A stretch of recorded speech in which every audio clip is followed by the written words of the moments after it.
guess what? What, my friend? What is it? I won the Christmas Wars. The Christmas Wars, did you say? I won the war on Christmas, and I'll tell you how. The war on Christmas, okay. There's always been an argument between my wife and I between getting a real tree and getting an artificial tree. And I like... I remember this from last year, yes. Now, hold on, last year, didn't you actually get a real tree? We had gotten a real tree. Oh, yeah. I usually lose this argument. We usually go out and get a real tree. She remembers from her childhood going out and cutting down a tree. Like they'd go out into the woods and cut down a tree and bring it back to the house. And it always fascinates her parents because she hated it as a kid, but it's one of her most treasured memories as an adult. Where was her childhood that she had Christmas trees? Canton, Ohio. They grew up in the shadow of the Pro Football Hall of Fame. Oh, wow. And so both of you are Midwesterners. Very Midwest. Can I give you a sense of my childhood? There was one Christmas morning where it was 79 degrees and we went surfing after we opened gifts. I'm not joking. That's a California Christmas for you right there. That sounds like a Beach Boys song. California Christmas. Oh my God. Not to jump stories, but the fact that the Beach Boys were able to turn I Got a 405 into Santa's Sleigh just by changing the lyrics. Yep. That's right up there with Chubby Checker doing We're Gonna Twist Again like we did last summer, and it's another goddamn hit. Like the laziest songwriting. Anyway, okay, sorry, keep going. So I always lose this argument, and I win it to the extent that I always prevail, because if we're going to do a real tree, I would rather go to a local person that's got all the trees already pre-cut out on the sidewalk. Yeah. You know, they cut it done. again, they drill the little hole into it so you can put it on the peg. And you're supporting a local business. I'm really all about these days supporting local businesses, and that we've done in the past. But it's such a mess, and it's such it's difficult to get this thing into the house and then to get it set up, and then you got to string the lights on it. So I always say, why don't we just once and for all get an artificial tree? Well, this year, between the fact that we just redid the house and the fact that we're a little bit disease conscious, like every year I also point out somebody comes down with a cold, and it's usually her. Comes down with this whole problem with respiratory and stuff. And I'm like, I think it's the tree. Every year, I'm like, she's like, no, it's the cold weather. Every year, I'm like, we brought this filthy tree into our house for an entire month. We bring a tree. This filthy tree. There's a family of raccoons in that tree. There are 9 raccoons in that tree. You have no idea what this tree is bringing into your house. They drilled the hole in the bottom. Why didn't they get rid of the raccoons? So I'm like, what do you think is happening? Well, this year with COVID and everything else, she's like, you know what? Maybe this year we'll get an artificial tree. So I've been given the go ahead, David. I can even get a tree with the lights that are already strung up in the tree, so I don't have to untangle all the cords. Oh my goodness! I'm gonna have a nice, polite, sanitary Christmas tree. Oh, look at you, the anal retentive chef, all of a sudden. A nice, polite, sanitary Christmas tree. You know what brings home the Christmas spirit, Brad, is the word sanitary. That's way to bring home the Christmas spirit. I want a sanitary Christmas. It's got Santa in it. You can't spell sanitary without Santa. Oh, God. So we inherited our in-laws, my in-laws' Christmas tree. And it is, I gotta be honest, it's a little bit of a Charlie Brown Christmas tree. It's kind of sad, but every year we set it up. My father-in-law he's having a cup of coffee off to the side as we're putting together the tree, and he goes, "You know that tree? Bought that tree in 1969." And I'm always like, "Wow!" And every year he goes, $8.99. Bought that tree for $8.99.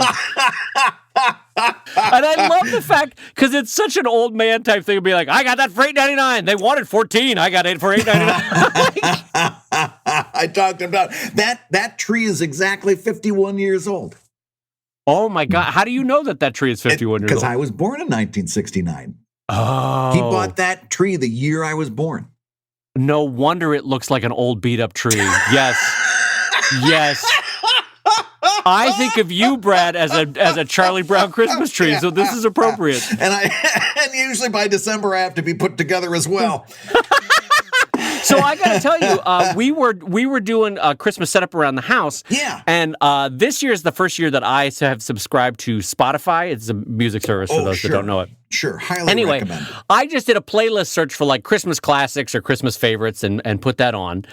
And, we all individually grew up with a house that had like a set number of albums or records, right? Like, so Spotify is new to me in the sense that it can pull from all of the pantheon of Christmas music. Yeah. And a song came on rotation, Brad, that I have never heard before, but it is cuckoo bananas. And since we heard it, my family now has it on continuous loop because it is crazy. Really? Can I play it for you, Brad? It's called Dominic the Donkey by Lou Monte. The great Lou Monte. Have you heard this song before, Dominic the Donkey? We've got it on the Christmas playlist that we play every year when I was driving the kids to school. This was on the playlist. I might sprinkle in some commentary here, and then we can talk about it afterward, because what the hell is this song? All right, here we go. You ready, everybody? Dominic the Donkey from Lou Monte. Starts off happy. Yep. Hey, jingity jing. It's Dominic the donkey. Jingity jing. The Italian Christmas donkey. La la la la la la la la la la. Why is he the Italian Christmas donkey? I have so many questions. Santa's got a little friend. His name is Dominic. The cutest little donkey, you never see him kick. When Santa visits his paisans, but Dominic he'll be. Because the reindeer cannot climb the hills of Italy. Hey, jingity jing, it's Dominic the donkey, jingity jing.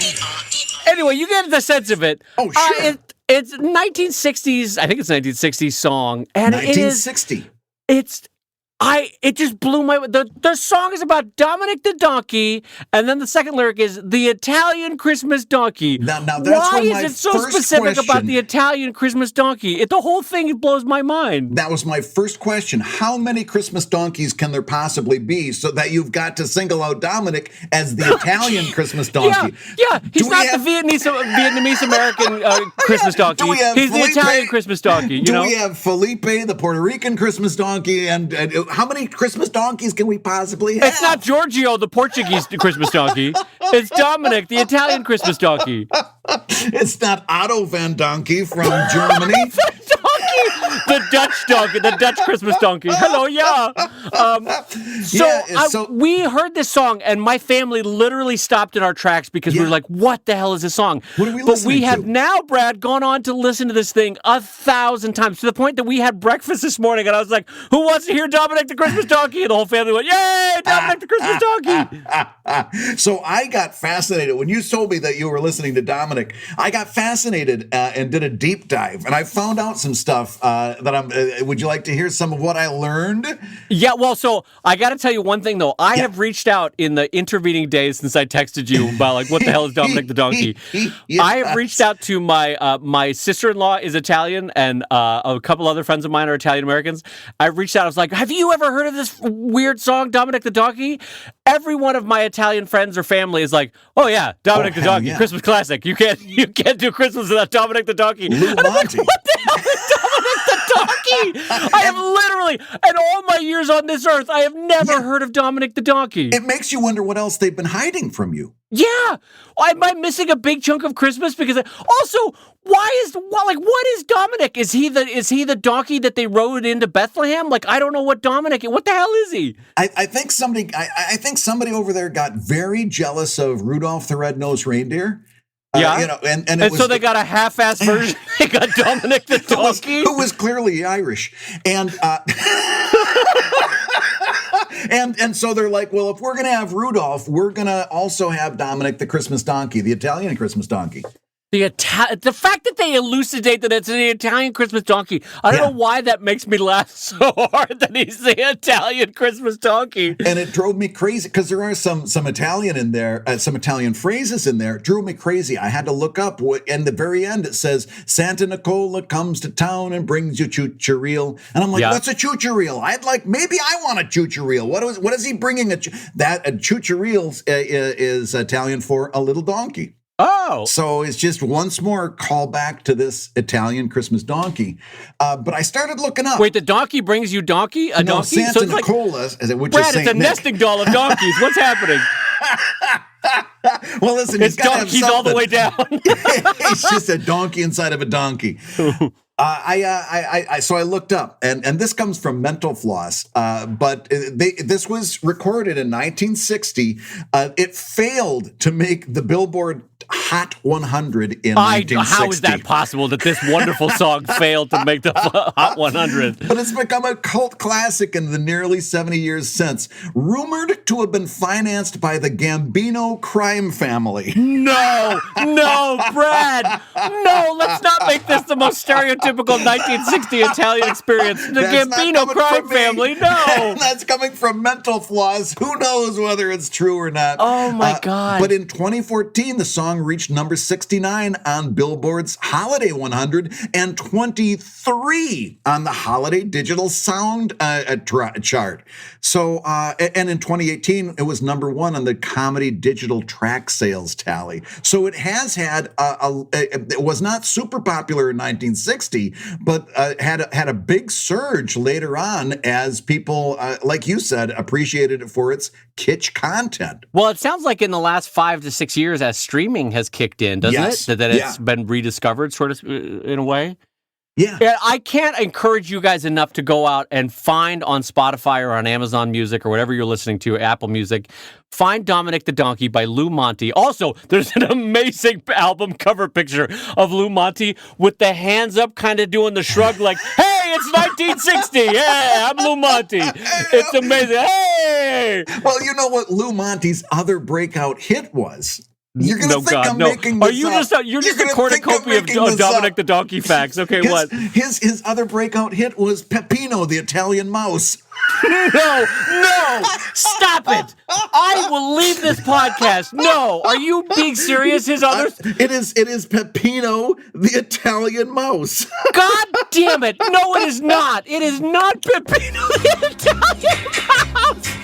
He like is every song, Giorgio, the Italian Easter pig. Like, what are they? And what a moving yarn, Peppino, oh you little mouse, so won't you go away? Find yourself another house to run around and play. Oh my God. Peppino, the Italian mouse. What is Lou Monte's agent telling him in 1960? Like, Lou, you got a hit with this Italian Christmas donkey. We need to mine that vein, my friend. What do you got? You got Peppino, the Italian mouse? Let's do it. Yeah, let's see. We've got to match up Italian stereotypes with anything you find in a zoo. So we've got Peppino, the Sicilian mouse. We've got just anything. Just match them up, and we've got a hit. Put a Giorgio, the Italian Thanksgiving goat. This is great. We're gonna find so many. Oh, Lou, we are building a career for you, my friend. You're getting that second beach house. And hopefully it's across the street from a zoo. And on that note, I'm going to say hello, everybody, and welcome to ComicLab, the show about making comics. And making a living from comics. I'm Brad Geiger, editor of webcomics.com and the creator of Evil Inc. And I'm his, I was going to say donkey-loving friend, but that sounds terrible. I'm his donkey-loving friend, I guess. The cartoonist of Drive and Sheldon and the co-director of Stripped. This week's Hour of Comics Advice is made possible by your support at patreon.com/ComicLab. So Dave, let's talk comics. Let's talk comics, my friend. Although now in the back of my head, I've got Jiggity Jig, Eehaw, the Italian Christmas donkey stuck in my head. Let's talk comics, my friend. So before we get into the show, I want to give a big shout out and a thank you to our friends over at Wacom at WACOM.com, the makers of the new Wacom One. Brad and I, huge, longtime users, current users. We've got multiple ones in our studio of Wacom Cintiqs and the Wacom One. And so it is a match made in heaven that they are sponsoring this podcast. So thank you again to our friends over at Wacom at WACOM.com. Dave, we've got a question from a Patreon backer that speaks directly to you. Does it speak about Dominic the Italian Christmas donkey? Because that's the only topic I want to talk about today, Brad. I have no doubt you can work Italian donkeys into this. It goes, hello, Dave and Brad. This question might pertain more to Dave, but I'm wondering how you come up with names for things as opposed to people names that don't sound ridiculous. Specifically, I am writing a sci-fi. Do you want to write a sci-fi? So I need to come up. That's still my favorite moment from the whole show. It's also the way you said stars, because you like put a little spin on it when you said stars. I practiced that for hours and hours. Specifically, Angela says, I'm writing a sci-fi, so I need to come up with names for things like planets, technologies, and species. And I'm wondering what your process, Dave, is for coming up with these new terms. Thanks for all the laughs and advice, Angela. So, David, how do you name things? First of all, Angela, this is a super fun question. I don't know, Brad, that we've ever had this. No. I got to tell you, the last couple of weeks, we've had questions after 3 years of podcasting that we've never had before. Yeah. This is a good question, and it opens up actually an entire world of things that are very fertile for discussion. And it gives me an opportunity to lead off by saying, boy, what a swing and a miss Groku was as a name. That was not... Roku? Groku. I'm assuming, Brad, service? that you did not watch The Mandalorian the last week or two? No. Oh, Baby Yoda has a name now. Oh, no. Really? And it's Groku.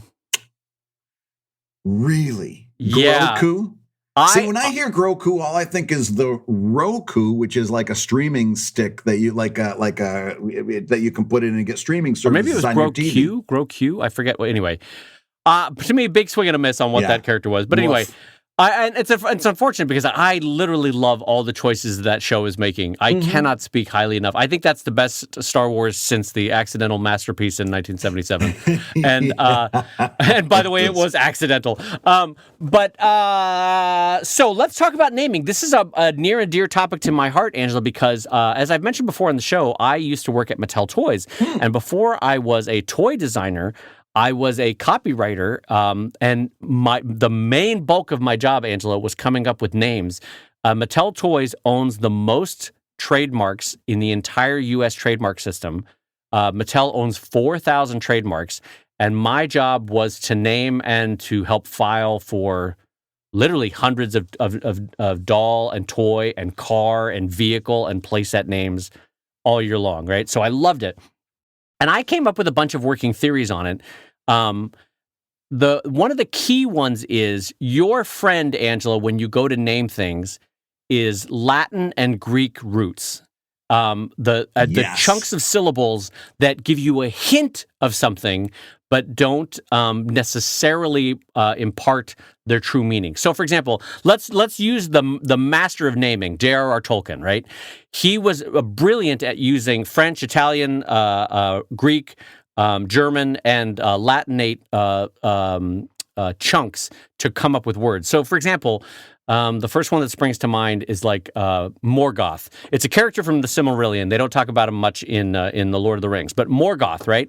So break that down into its two subsequent groups. You got Mor and you got Goth. Now, Mor obviously is a breakdown from mort or death, right? So in all the Romance languages and in Latin itself, that would have been an echo of death. And then Goth obviously is, from all the versions that we see of Gothic and Gothicism and that sort of stuff, you can see the sort of marrying of the two. So Morgoth as a name both sounds cool because it has a heavy syllabic sound of goth, right? So anytime you have like an evil name in Tolkien, he would always give it heavy S's, heavy K's, heavy G's, heavy SH's, heavy TH's. But then the secondary thing is he uses a really nice mix of ancient or living languages, the chunks of word uses, puts them together in new combinations and makes a word, right? Yeah. Brad, I can see you want to jump in, so you jump in, Brad. Another great example of that is Voldemort. Yeah, Voldemort's a perfect example of that. Yeah, which puts that Latin for mort right there at the end. Yeah, and Volde is I'm trying to remember. Is it volare for flying? Is that what the other part was from? Voldemort? Oh, perhaps I wasn't aware, but I think you're on the right hunt there. I think it was flying death. I forget. I looked it up at one point. But anyway, yeah. She is also fantastic for names, and she comes out of more the Dickens tradition of naming, where it's clever plays in English. And Dickens, by the way, was a fantastic namer. Both coined a lot of names, but also played with English in a way that was English adjacent, if you know what I mean. There were certain names that were English adjacent, but were not English words, but fantastic because it would trigger a memory or trigger an association in your mind that would make you go, oh, okay, this person is happy, this person is sad, this person is jealous, this person is rich, right? And so Dickens was great at that. So two things that we've settled on so far. You can use roots from Latin, from Greek, and from maybe the Romantic languages that people are familiar from.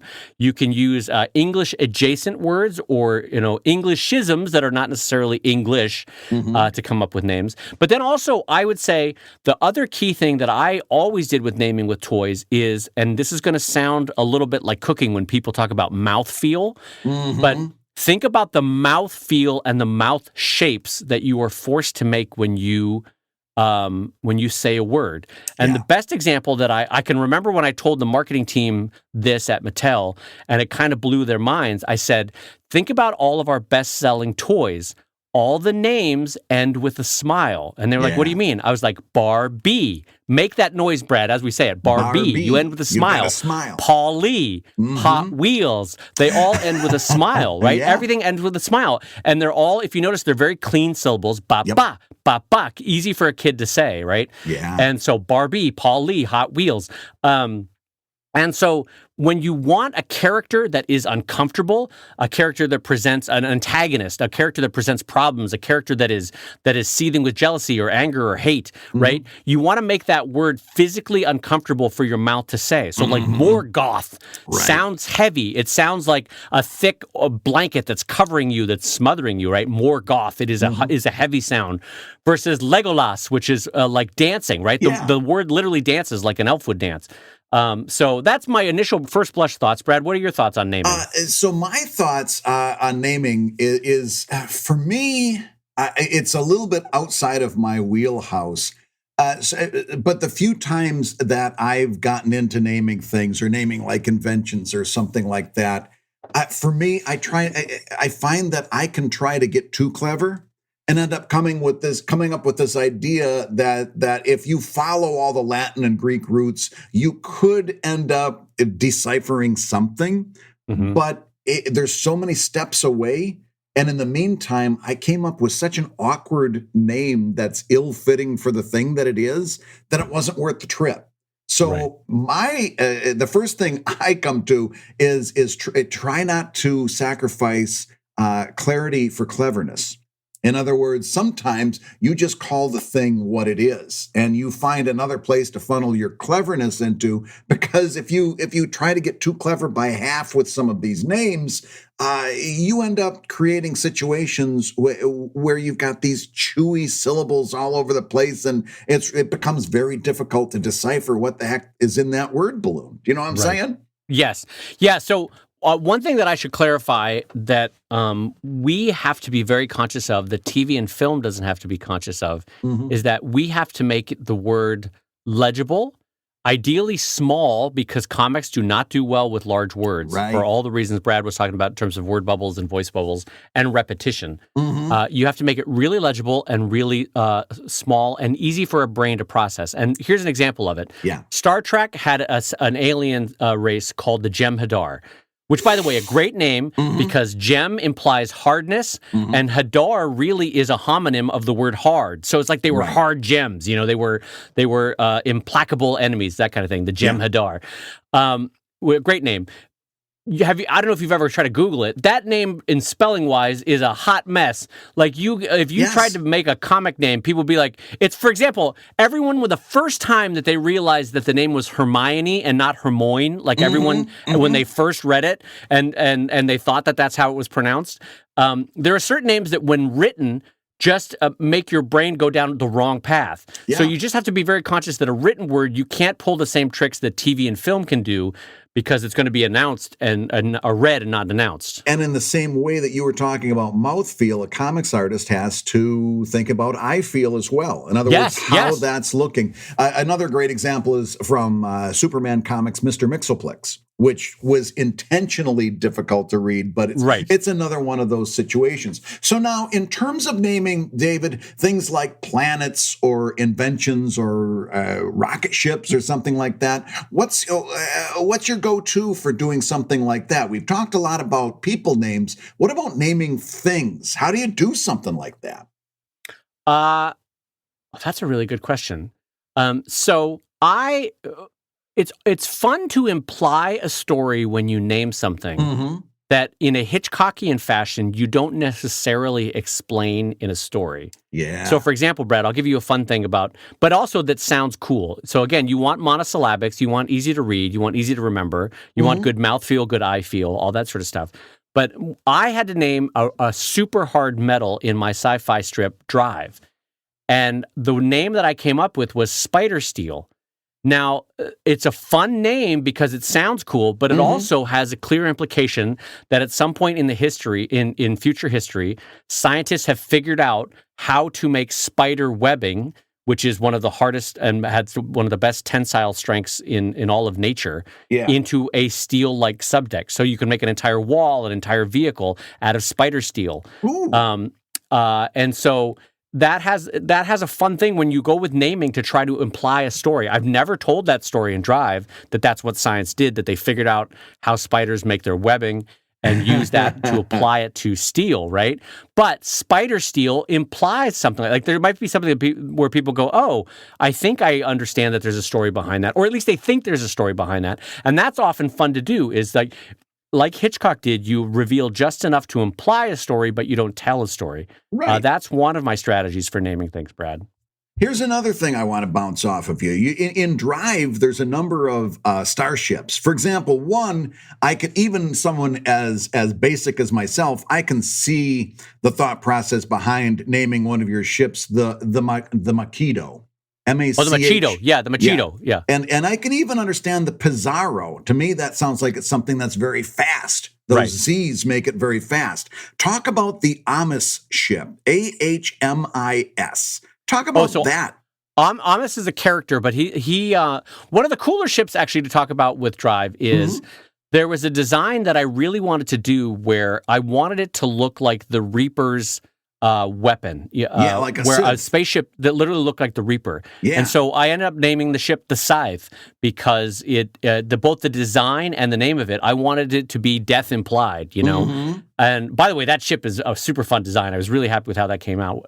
And that was, again, one of those things, it's a separate topic, but I tried to design a ship based on a real world object because there are associations that you make with a scythe that the design echoing it helps out the story. It helps that it makes it look menacing and deadly because it is like a Reaper scythe, that kind of thing. Like a Klingon bird of prey. What's that? Yeah, exactly. The bird, that's a great one. Yeah, the bird of prey. The Machito basically means in Spanish the little tough guy, and that's what that ship is. It's a little tough guy. It's a small scout ship that is meant to do bigger things. And so, because the empire in Drive is a Spanish empire, the ship is called Machito, which is little tough guy in Spanish. Yeah. Now you've got not races. You've got alien species, right? That you had to name those too. Like, what was the thought process behind naming the Vetans? So Vetans was fun. I wanted it for me, the mouthfeel and the flow of that one, Vetan, was a fun one to do. You know what? Actually, the best one that I could talk about, Brad, in terms of what the naming was the Prosits. Because they're a somewhat worm-like creature. The name is spelled Prahsitt, right? Yeah. And I wanted the name to have an echo of prawns, if you know what a prawn is, right? It's kind of like a crawfish, like a small or a shrimp. A shrimp, yeah. And so they, as an alien, they kind of have an odd prawn-like look. So Prosit was meant to be an echo of a prawn, and they're from the planet Wirram, which I wanted to have a visual echo of the word worm, right? Yeah. Or the Germanic word for worm, right? Yeah, please tell me there's a Y in there somewhere. Yeah, with Y. No, but that's how the Germans would do it with I think there was Y, W-Y-R. But anyway, so that was a fun alien because I wanted it to be an echo of of what they themselves look like, and that helped with the naming. It basically was a shortcut for me as someone trying to name them, of like, oh yeah, well they look like worms. Let's go with prawns and worms and that kind of thing. So, yeah. So I think to sum up, I think what we're looking at when we're giving advice on naming things, we're looking at number one. Dave says, look out for mouthfeel. Right. And would you even suggest? And I think your thing about I feel is a perfectly legitimate counterpoint. Yeah. Yeah. And also, would you suggest saying things out loud? Oh, absolutely say it out loud. And show it to a couple people and ask them how they would say it out loud. Because for the same reason that Hermione, 99% of people that first read Harry Potter said Hermione. Yeah. If the average person is going to get confused by it, that's a problem, you know? Yep. And then your other two good tools, in my opinion, is your thesaurus to find all the related words, all the synonyms, and then go and really become interested in the etymology of a word. Yes. Right. And to look at like Dave was saying in the very beginning, look at the roots, and because that's going to take you on a dive, and you're just going to discover other related words and other related roots and stuff like that. And you're going to get exposed to all kinds of other concepts that are right there in that same wheelhouse. You're going to just through doing a little bit of research, you're going to discover all kinds of great things that are going to touch off your creative imagination. And through doing all of those things, you're going to find something that just all of a sudden presents itself to you, and you're going to say, that's it. Yeah. And I would say, since you're writing sci-fi, I fall into it every once in a while too, but try to limit the number of apostrophe insertions into names. I've done it once or twice myself, but it in terms of, like Brad said, with I feel, it sometimes it helps actually if you want the I feel to be uncomfortable and confusing, like Mr. Mixelpix, which I always get pronounced wrong. If you're looking for that, then that kind of multiple hyphenate, multiple apostrophe name looks uncomfortable and looks alien. And so in that case, if that's what you're shooting for, go for it. But I'd say go for simpler, clearer. Try to aim for monosyllabic because it reads and feels better. And then have fun, honestly, with Latin roots. Latin roots are your friend. Yeah. Do a Google search for common Latin roots, and you'll see 1,000 words that spring to mind from those Latin roots. It's a really helpful strategy to go with. Absolutely. And my only last point is allow yourself lots of time for this, okay? Because you want to luxuriate in the words, right? You want to really allow yourself to have a lot of fun just with language, and you can't do that on a tight deadline. Give yourself like a nice 2 or 3 hour afternoon when you just brew yourself a nice pot of coffee or pour a cup of tea, and just allow yourself to go on a little word adventure, because really at the heart of what we do is words. And if you allow yourself to really go, it's a layered, textured thing, language is. And I guarantee you're gonna enjoy the process. And then, you know what? One final thing, Brad, I'm gonna save you some trouble. Is when you come up with a name, you're like, oh, I love this name, I'm ready to go with it. Don't just automatically drop it into your story. Give yourself the favor of Googling it with slight misspellings, because you don't want to have some association with either a derogatory term, a racist term, a sexist term. Honest to God, go over to urbandictionary.com. Just double check that it doesn't have some weird meaning that you didn't realize. And then I would also recommend going over to uspto.gov, which is the trademark office. Just double check that there's not some massive filing by Disney 3 years ago, and they'll come after you within weeks of you using this name. Personally, if it's going to be a name that's a big featured name obviously I don't do it for like fourth tier characters, but if it's a big name that I'm going to be stuck with for a decade, I take a minute, and it really only takes like 10 minutes to do it well. Google search it, Urban Dictionary it, USPTO it, just double check it, and then make sure that it's something that you can own and control and use safely. Don't you think, Brad? Absolutely. Co-signed 100%. Hey, if you're listening while you work, take a minute to stand and stretch. And while you're doing that, we're going to tell you why you should join us on Patreon. When you do, you're going to get hours and hours of podcasts that we've recorded just for backers. And exclusive Patreon posts that go even deeper on ComicLab topics. And access to our exclusive Discord server, which is a thriving community of professional cartoonists. So you can support the show you love and get tons of actionable resources for your own cartooning. And listen, if you can't swing a pledge this month, we get it. No worries. Yeah, listen, you can still support the show by rating us wherever you get your podcasts. Just leave a 5-star review and a few kind words. That, along with mentions on social media, is incredibly helpful. Now, everybody, let's talk comics. All right, Brad, our next question coming in from patreon.com/comiclab comes in from Brandon Heyman. And Brandon writes, Brad and Dave, I'm sure making comics takes up most, if not all of your time, but do you ever get the urge to draw something that's outside of your usual comics? Also, a recent guest called you her comic dads. I couldn't agree more. Thanks, guys. So that's a great question. And by the way, Brandon, thank you for the kind words. We always smile at that comparison. That's delightful. So Bradley J. Geiger, Philadelphia, PA, wearing a warm winter shirt here, my friend. Let me ask you, when you have the urge to draw something that's outside of your usual comics, Yeah. what do you do? How do you handle that? I draw something outside of my usual comics. And that's the show, everybody. We'll see you next week. I've been Dave. Everybody. That's Brad. Be sure to tip your waitress. Brandon, don't make this so hard.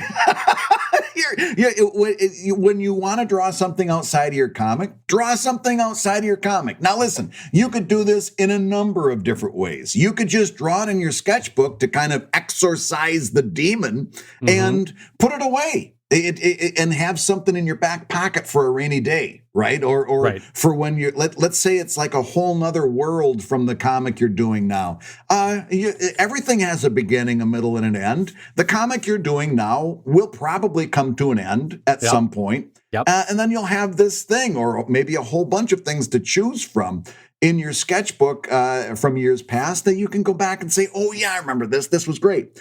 That's one way. I'm going to give you another way. Okay. Back when I was doing Greystone Inn, if I all of a sudden wanted to draw Klingons, guess what? Klingons would show up in Greystone the comic, Inn. yeah. And now I was drawing Klingons or superheroes or whatever I wanted to do. I would just incorporate that topic one way or another into the comic. What do you think, Dave? Do you have some strategies for doing stuff like this? Do you feel the same way? Yeah, I think let's differentiate. If it's a one-off, if it's a quick thing that I want to draw, no questions. Yeah. I draw that one off. In fact, I have made, here's the way I do it, Brad. We'll talk about this.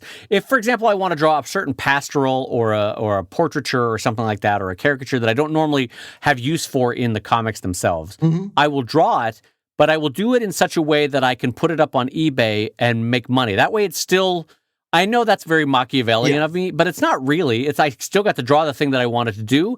And for someone out there, it was the right piece of art that triggered with them, and they want it up on their wall. So, two happy parties, right, coming out of that. And you've got to justify the amount of time you're going to put into it somehow. And this is your living, so you've got to justify it by putting some kind of monetary value on it. That's just pragmatism. Right, because you can say all work and no play makes Dave Kellett a dull boy, but all play and no work makes Dave Kellett real hungry because I need to make some money at some point. You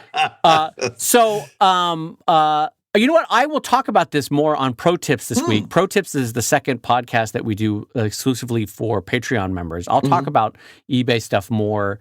But that's the one for the short-term stuff. That's what I do.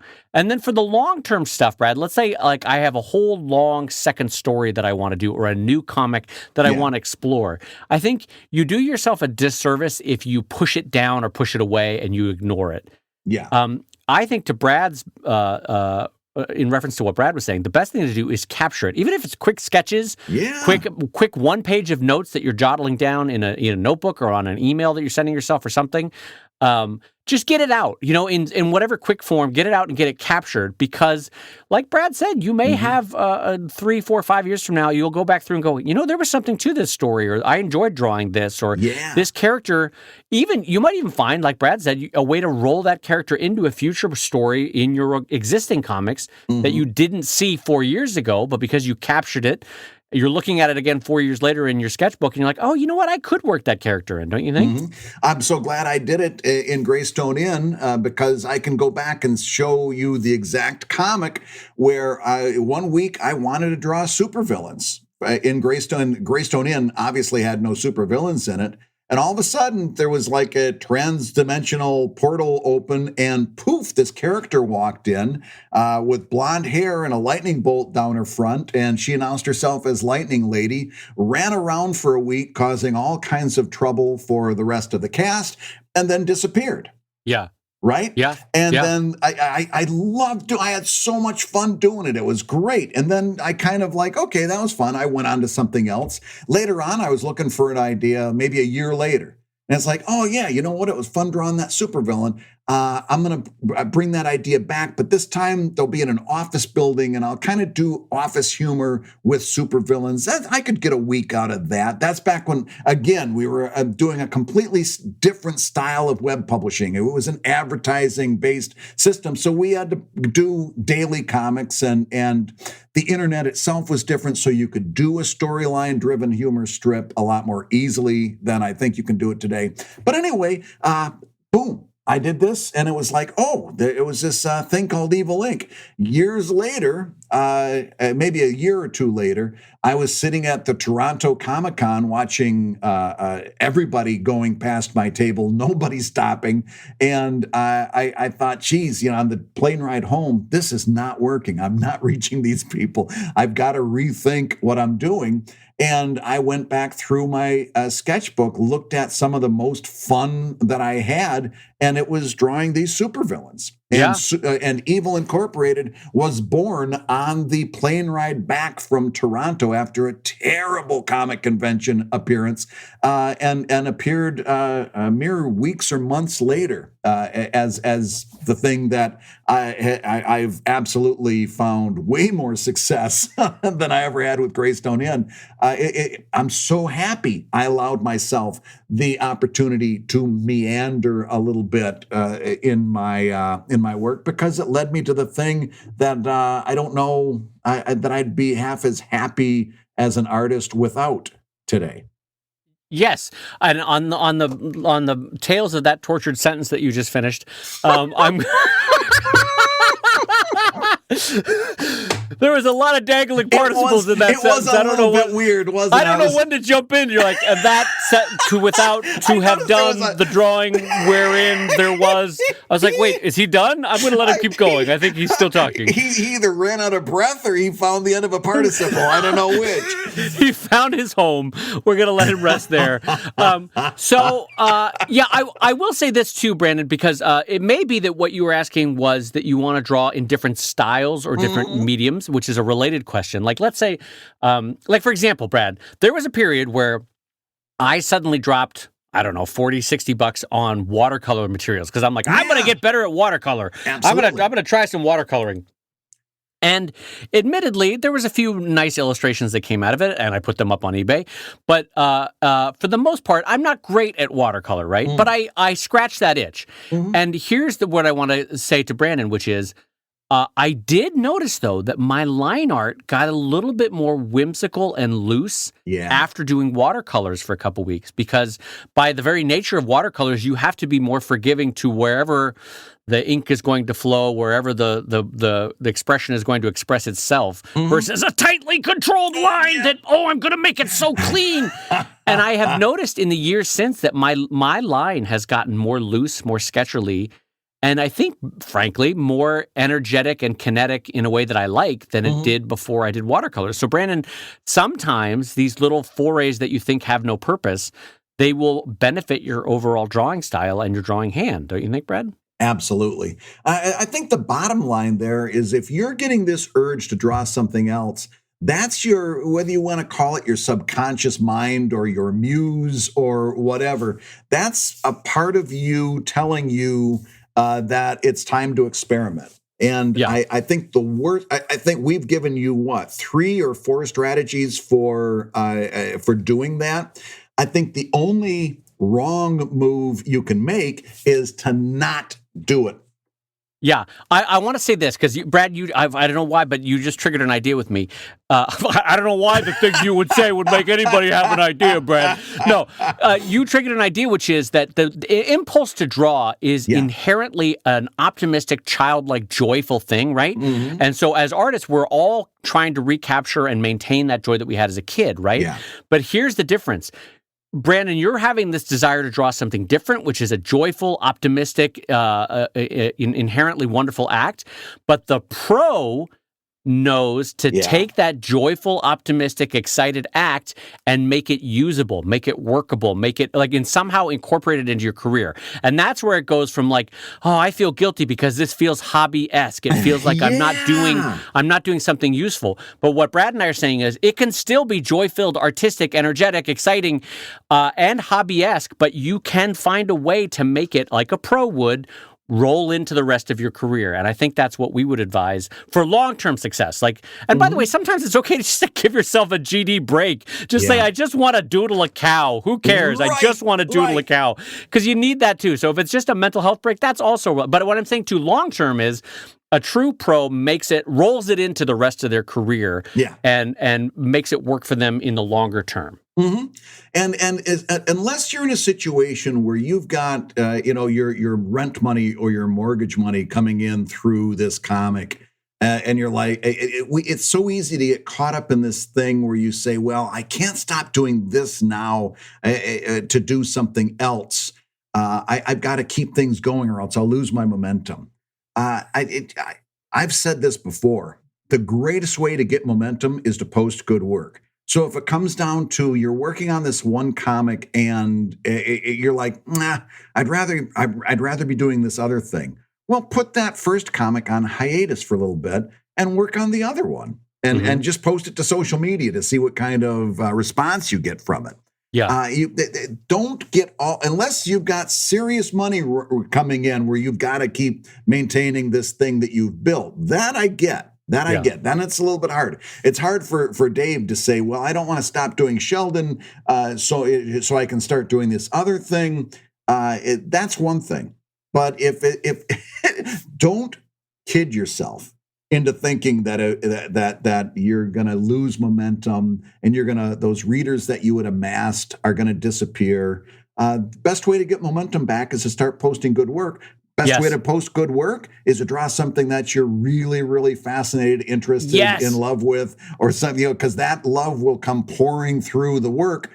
So the worst thing you can do is suppress that. And especially if you're thinking, well, I got to keep the momentum. Screw your momentum. Those folks will be there. If you decide to put this comic on hiatus for a few months and work on this other thing and see where it takes you, those readers will either follow you or they'll be there when you get back. And if not, remember, you're fishing in an infinite pool of readers. You got more readers where that came from. You'll get the next batch. I love everything that you're saying right there because remember that in the long term of your career, again, we always say it's a marathon, not a sprint.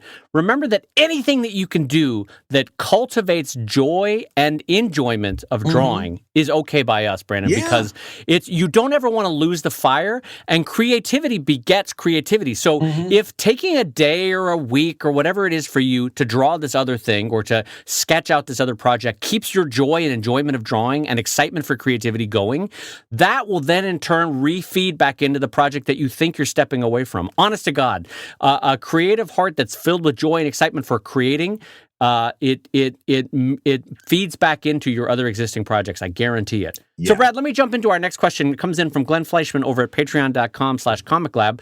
And Glenn writes, Squarespace just added a membership area. It's a long-desired feature, but how do you evaluate new Patreon-style options like this? So, Brad, it's not just Squarespace, by the way. Glenn is right to point this out, but all sorts of Patreon Patreon-like subscription services are popping up for either podcasting, art making, art sharing, all sorts of things have a sort of membership area. And how do you evaluate new Patreon style or patron style options like that? Brad Geiger, go. That's a great question. And the other one that you didn't mention was Gumroad, who is Gumroad. Yes, I couldn't remember it. Yes, yeah, they've had a subscription aspect to what they do for a long time, and they've just been. I've noticed they've started banging the drum a little bit louder on this. So what Glenn's question is how do you evaluate these new Patreon style options? That's to me. There's a lot of different ways that you could interpret that question, right? Okay. How do you evaluate that? That sounds like you don't want to answer it. No. I mean, there's a million different ways to interpret that question. I want to answer. And so, Glenn, how do we know anything in this world? Anyway, I've been Brad Geiger. See you next week. Evaluate's a very interesting word choice there. Truth is unknowable. Suddenly you become Bill Clinton. It depends on what the definition of is. Yeah, I remember that. So how do I evaluate it? Well, the thing is, would I ever switch to a Squarespace subscription service and leave Patreon? No. Right. And I'll tell you, and would I leave Patreon for Gumroad? No. Okay. Yep. I would find ways to incorporate. In other words, if I could use that same Squarespace interface to incorporate my Patreon members only content, yes. And that's why I switched to Checky, which I had some help in kind of developing, because I wanted that. I wanted to have spaces on my website where when you signed in with your Patreon membership, you could see exclusives that you couldn't see otherwise. But see, what Squarespace is doing is they're offering to replace Patreon, right? So now you can have people sign up on your website through Squarespace to become members, and then they see members-only content. Squarespace itself acts in the same way that Patreon would act, okay? How do I evaluate that? Well, I take a wait-and-see attitude, because Patreon is the 800-pound gorilla in that case. Yes. Patreon, and this is really everything you need to know, is that when you're getting somebody to make a decision to subscribe to you, the first hurdle they've got to overcome is, do I want to sign up and put my credit card information into this thing, this monolith, this third party? Do I want to sign up and give all my personal information to them in order to become a member? Right. The advantage Patreon has is that already hundreds of thousands of people, I don't know whether it's hundreds of thousands, but listen, maybe hundreds of thousands. It might be hundreds of thousands at this point. There's an awful lot of people who have already signed up to Patreon, yes. So you've got a much better chance if that person discovers you and decides they want to become a Patreon backer. There's a much better chance that they've already signed up. Squarespace has to bridge that gap. Squarespace has to come and get closer to that if they ever want to draw me away. And then they've still got a ways to go, because, again, I've got everything on Patreon, and we've talked about this in the past. There's some people that are like, well, some of my Patreon backers would rather if I used this other service that's a Patreon clone, right? And then I'll do this, and then by the time you try to assuage all those different backers, you're trying to keep up with 3 or 4 different third-party providers that are all doing what Patreon is doing. There's no. By the way, that's a lot of time you're wasting in administration for very little comeback, very little that you're gaining on that. Right. So at that point, why am I doing all of that? Why would I spend all the time trying to build this on Squarespace that I already have on Patreon? And that if I use a WordPress system like Tucheki, I can just bring it right in, right? Same thing with Gumroad. I love Gumroad. I use Gumroad for all kinds of things. Gumroad and Drive-Thru Comics, they're fantastic. They're really good. I wouldn't switch all my subscription stuff to Gumroad either, because the same reason. Patreon is the boss in that. It would take something. How do I evaluate it? I'll answer your question, Glenn. It would take something monumental. It would take something a planet-changing, earthquake level to get me away from Patreon at this point, because at this point, not only are they the boss, they're the 800-pound gorilla, but I've already put years and years and years into Patreon building that community I've got there. And to switch it now there'd have to be a really good reason. What do you think, Dave? How do you evaluate Squarespace's subscription-only services? Well, one of the reasons why I stayed pretty quiet as you talked there is because you were saying everything that I wanted to say, and you were saying it really clearly. So honestly, the only way I can help this conversation is to slightly restate what Brad said in a slightly different way that might impact a different kind of person. So the way I look at it is, this is a question about communications and marketing. Mm-hmm. It's a question about time management, and it's a question about network effect, right? So let's talk about communications and marketing. If, to Brad's point, I do Squarespace and Gumroad and Patreon at the same time, and whatever other service, Drive Through Comics, if I have 4 subscription services going at one time, that is a marketing problem for me as a single person, as an entity, trying to communicate to my readers. Hey, I'm Brad Geiger, and you can support me on Patreon, or if you got a minute over here on Squarespace, or maybe Gumroad, or on Drive Through Comics. There's 4 good options. I'm not at all desperate. I'm not trying to spray you with 5 different shotgun shots of options of what you can do.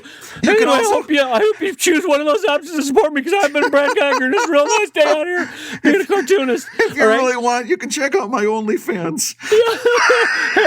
I'm not at all sounding like a desperate guy that's throwing 7 options at you here. Come on, just a guy trying to make a buck here. Oh God. Exactly. To me, it's a communications problem, both for clarity and for the whiff of desperation of having to mention every time 5 sources that you could subscribe to Brad Geiger on. I don't know why I'm picking on Brad. It's just fun to say Brad. But for anyway, let's say Dave Kellett. There's a whiff of desperation if I have 5 different ways that you can subscribe to my work, and also it legitimately is a communications problem. It's people going, wait, what? Do I have to subscribe to all 5? Which one do you? Then the question becomes, which one do you want me to subscribe to? And also, for kind and savvy readers, they go, which one do you benefit the most from? I'll subscribe to that one. So just skip all over those communications and marketing problems and just pick one. So the second one that I mentioned is time management. So if Brad had, the way he evaluates it is, if he's got Patreon and he could potentially have Squarespace and Gumroad and Drive Through Comics and anything else, that's a time management problem for Brad. In a lucky world, he creates one JPEG or PNG or whatever and can upload it in 4 different places. But even that is a hassle. We have to admit, you got to log in. Yep. You got to hit upload the file. You got to write the little thing, and you got to post it, and then on to the next one. Upload the file, write the little thing, post it, right? That's a time management problem. And then it's even worse if they each require a slightly differently sized JPEG or a slightly differently sized file or format, right? And we all know that kind of hassle. So that's a time management problem. And then the third one is network effect, which is, to Brad's point, they are the 800-pound gorilla because that is where the people are. And you're fighting against the tide if you're trying to say, no, hey guys, it's me, Brad Geiger over here. Instead of that Patreon where you already have your credit card uploaded, maybe put your credit card over here on Gumroad. I've been Brad Geiger, real desperate for your help and support. Merry Christmas, everybody. Sure would love $1. I've been Brad Geiger. Hey, and don't forget, when you're talking time management, don't forget, now you've uploaded that JPEG to 4 different places. Now you've got to check 4 different places or get notifications from 4 different places. Because now if somebody comments over on one, you got to go over there and comment on one. Then you got to go over to number 3 and get a comment over there. You're running yourself ragged. By the way, what have you not heard us talk about? We haven't even scratched the surface on whether Squarespace takes 9% or 10% or 4% or 5%, right? Because we know that the credit card company that's going to be almost a constant. It always seems like those folks are right in the 5% range. Yeah. So we know that it's going to be close to 10% that's going to be taken, depending on how Squarespace does that. That's not even an issue. That's not even, because number one, that's written in sand, right? You could say Squarespace is only going to take 6%. And that's what they're going to do. Same as we talked about Amazon trying to undercut MailChimp last week. of course it's going to be a little bit lower because they want you to come over. And if they ever get successful, that's going right up to what Patreon and maybe even higher, depending on what they're able to do. They're going to make that number as high as they possibly can make it because it's a business. And of course they will. So I don't even care. I didn't even look at what that was, because at that point, it's not even about whether they're going to give me a better deal. The time you start looking at who's going to give you the better deal is when both of those things are equal, right? Yes. If you're looking at a Whopper or a Quarter Pounder, right? Those are fairly equal. Wait, was the Whopper in competition with the Quarter Pounder or with the Big Mac? Big Mac, because they both have the mayonnaise-based sauce. That's what does it for me. That's why they're both out. Forget about Anyway, it. ComicLab bringing you the hard-hitting facts that help you make your decisions in your art career. But okay, you got the Whopper and the Big Mac. They're fairly even, right? Now you can say who gives me the best deal.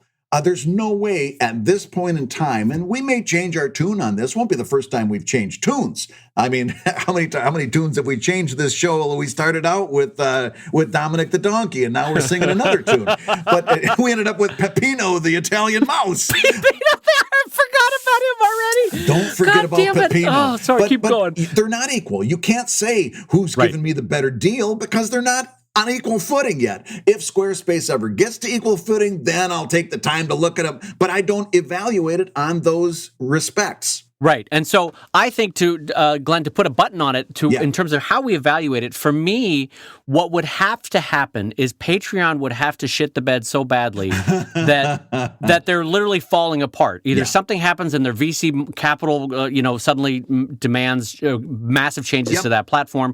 What would basically have to happen, Glenn, since they are the 800-pound gorilla in that market, is they would have to have a MySpace to Facebook kind of changeover where the entire market goes, all right, we're leaving room A and we're going into room B now. Now we're all over here on Facebook instead of MySpace. Yeah. So everyone would have to leave Patreon, or at least a markedly large number would have to leave Patreon and go to the new service such that I would move my business, because it's the nature of the beast. And the same is true with Kickstarter and Indiegogo. Kickstarter would really have to crap out for me to go like, now I'm going to Indiegogo, because right now they have built the market-leading service that has the already built-in audience. Absolutely. Dave, we've got another question from a $5 Patreon backer, and I wanted to bounce this off of you. This one comes in from our backer, Alexi, who says, can you talk about the difficulties of writing personal stories and how they may weigh on a creator's emotional and psychological state? I'm sure it wasn't easy for Art Spiegelman to write Mouse. Dave, writing personal stories, what's your take on that? This is a great question. Yeah. I almost wish we had this question when Erica was on the show. Yeah.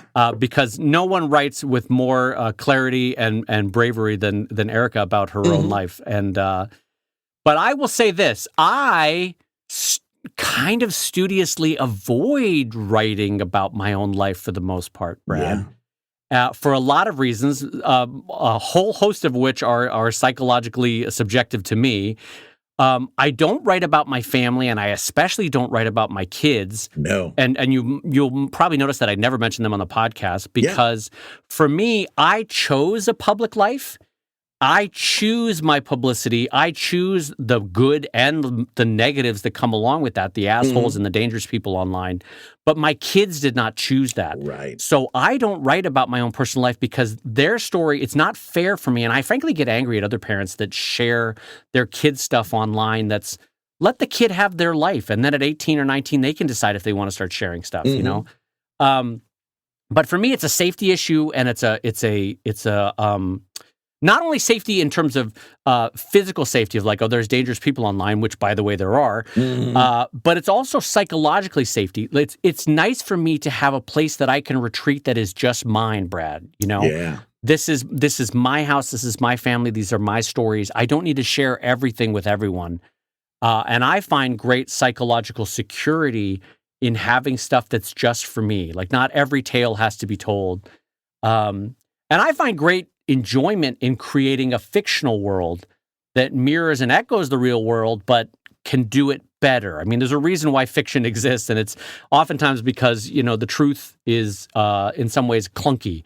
Fiction smooths out the edges and makes a story better in even flow. Now, as to why people choose to tell their story, there's also a myriad subjective reasons why people choose it. For some people, it's tremendous therapy and it's incredibly helpful to share their story, right? And so I acknowledge that for me, it's actually the reverse. It's actually harder and painful to share personal because it's just not who I am. But for other people, they're like, if I get it out, if I share it, then it's not just stuck in my head. Right. It's not just burdening me down. I've expressed it and then it's out, right? Yeah. But I've talked too much, Brad. What are your thoughts? Why do you or do not tell personal stories? I don't. Say everything that you said, I agree with 100%. We draw the line, or I draw the line a little bit different where my kids are, because my kids are a little bit older, and we've had the that conversation. Does make a difference, yeah. And but we did get to a point very quickly where I realized that it was much better for me to say, hey, I'm thinking about sharing this on one format or another. I'm thinking about tweeting that thing you said. Right. Do I have your permission? Yes. And then we went. But yeah, we've had the same discussions. No, I don't like using a whole lot of my personal life in comics. Just because it also changes your relationship. For a very, very short while, I played around with the idea of a comic that had two young boy characters that were kind of based on my kids. I toyed with it.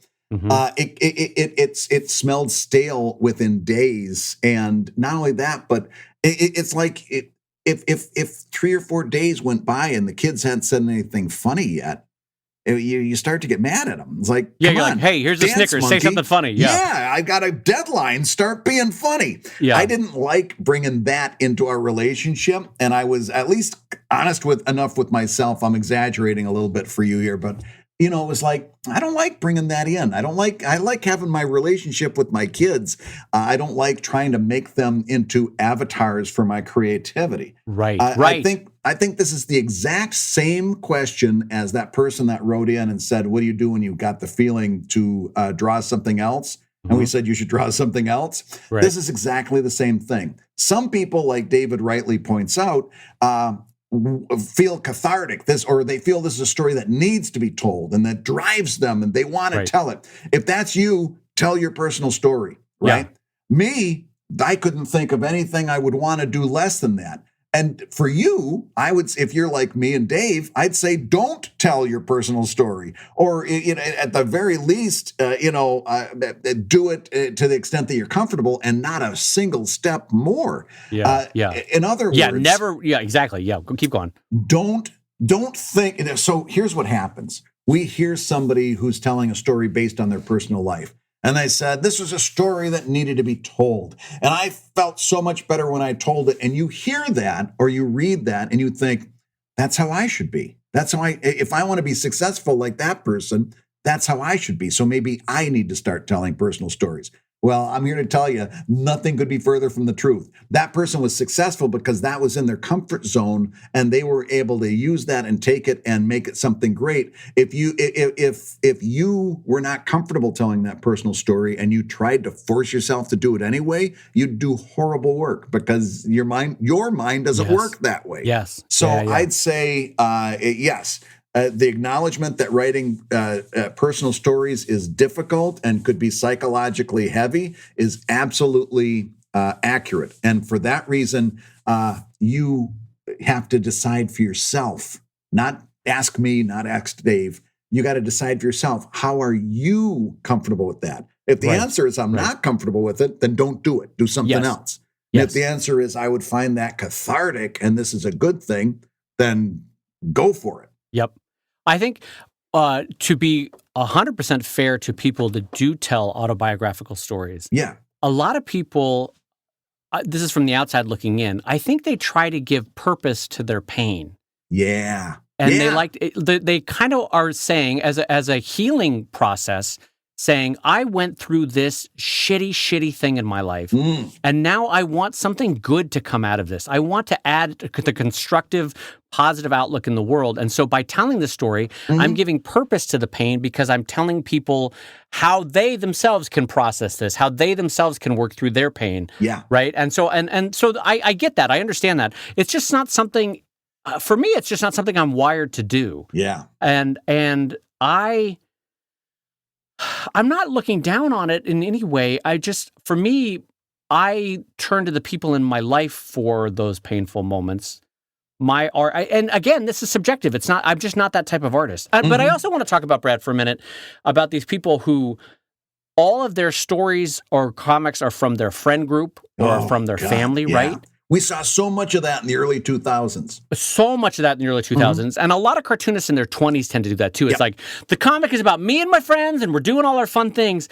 The problem is, and I just want to warn you as someone who's a little bit older and has seen it a few times, it does mess with your real world relationships when you put them into comics. Yeah. And not always positively. Because there will be 1,000 times where people go, hey, that wasn't your story to tell. That was our story, not your story, that kind of thing. Or they say, is that how you think of me? Or I didn't realize that portrayal of me is how the world views me. Yeah. For all the reasons of interpersonal relationships, people go, wait a minute, I didn't agree to that being in your comic, or I'm not some caricature of myself or some shorthand version of myself. I'm much more layered and complex, and there's 1,000 reasons why I did what I did.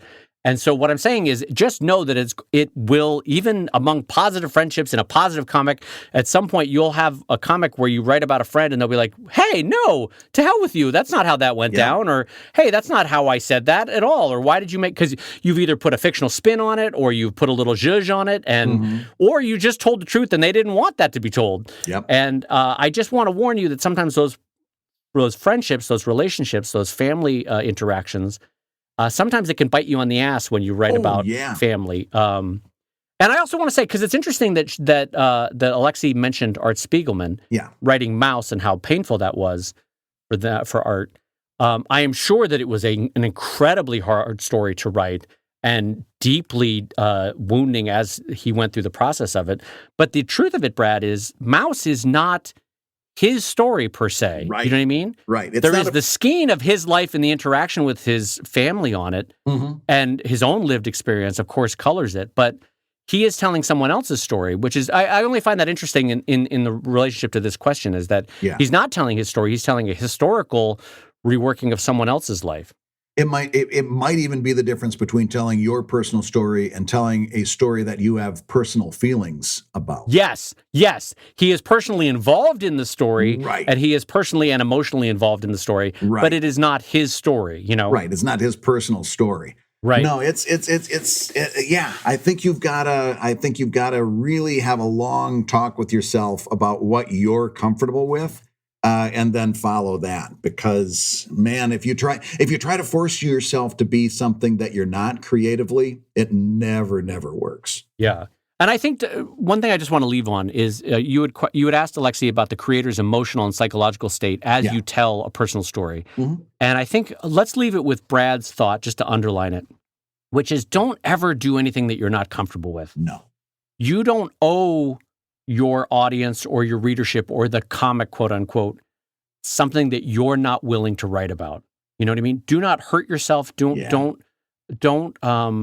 add to the pain of your own life by forcing yourself to write about something that you're not either ready to write for, or maybe you're never going to be ready to write for. Don't force yourself into sharing things that you are not comfortable sharing.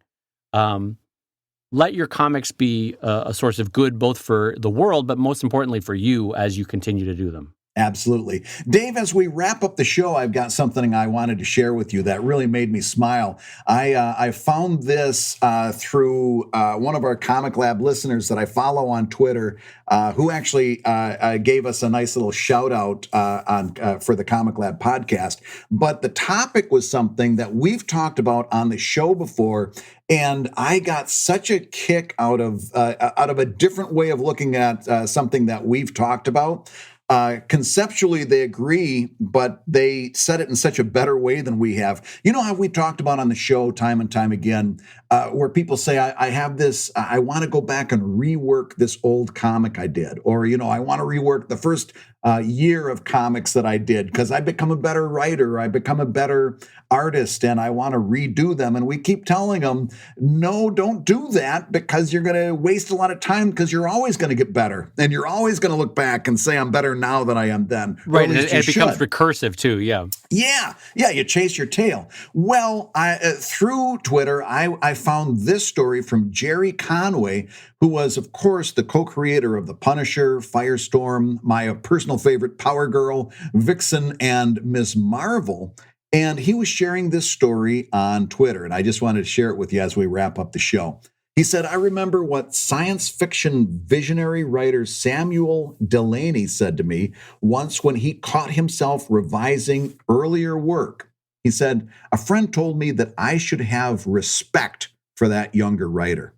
Oh. Afterthoughts and second guesses are for critics, not creators. Let the original vision stand. Interesting. But think about that phrase that Samuel Delany said.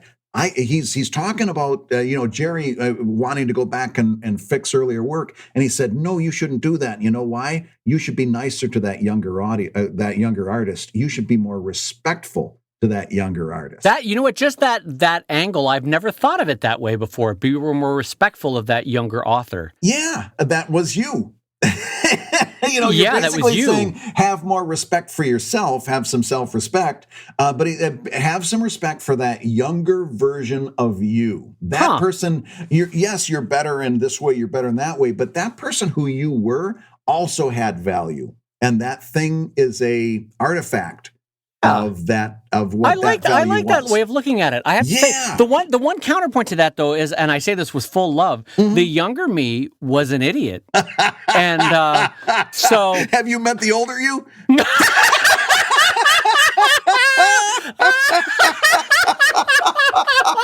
I got news for you. 60-year-old you is going to have some incredible stories to tell about you, Dave.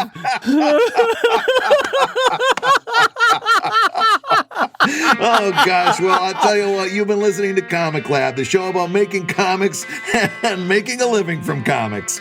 Your hosts have been my friend Dominic, the Italian Christmas donkey, and also Brad Geiger, the editor of webcomics.com and the creator of Evil Inc. at evil-comic.com. And my favorite Yachucha Reel, David Kellett, co-director of Stripped and cartoonist of Sheldon at sheldoncomics.com and Drive at drivecomic.com. And the Comic Lab theme song is used with permission from Andy Creighton at theworldrecord.net. And this episode and all episodes was edited by the fantastic Matt Woodard of Woodsong Productions over at www.woodsong.media. If you love Comic Lab, you can rate and review the show on Apple Podcasts, and you may hear your review featured on a future episode. And Comic Lab is made possible by your support on patreon.com/comiclab. So we'll go ahead and say that like Dominic, the Italian Christmas donkey, and say, Buon Natale! That's my bad Italian. Sorry for anyone that's an Italian speaker.